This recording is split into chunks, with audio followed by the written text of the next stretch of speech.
ایک نوجوان کی ماں سخت بیمار اور ہسپتال میں انتہائی نگہداشت کے شعبے میں داخل تھی۔ ڈاکٹروں نے یہاں تک کہہ دیا تھا کہ برخوردار زندگی موت تو اللہ کے ہاتھ میں ہے، مگر اب ہم مایوس ہو چکے ہیں۔ تم کسی بھی لمحے کوئی بری خبر سننے کے لیے ذہنی طور پر تیار رہنا۔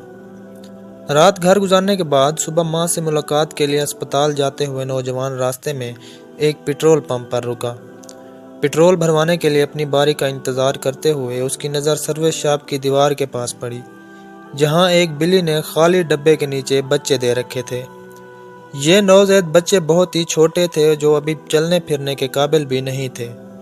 نوجوان کے ذہن میں جو پہلی بات آئی وہ یہ تھی کہ اتنے نازک اور چھوٹے سے بچے کھانا کہاں سے اور کیسے کھائیں گے۔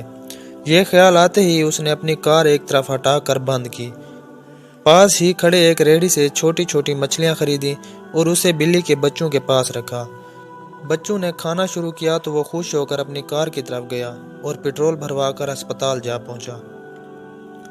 جیسے ہی اس نے اپنی ماں کے کمرے میں جھانکا تو بستر خالی پا کر اس کی آنکھوں تلے اندھیرا چھا گیا۔ ڈوبتے دل کے ساتھ ایک نرس سے پوچھا، میری امی کہاں ہے؟ نرس نے کہا، آج آپ کی امی کی طبیعت معجزاتی طور پر سنبھلی تھی۔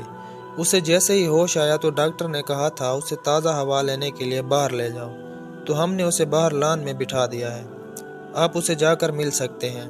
نوجوان بھاگتا ہوا اپنی ماں کے پاس پہنچا، اسے سلام کیا، حال احوال پوچھا تو اس کی ماں نے کہا، بیٹے آج صبح میں نے خواب دیکھا کہ ایک بلی اور اس کے چھوٹے چھوٹے معصوم بچے آسمان کی طرف ہاتھ اٹھائے میرے لیے دعا کر رہے ہیں۔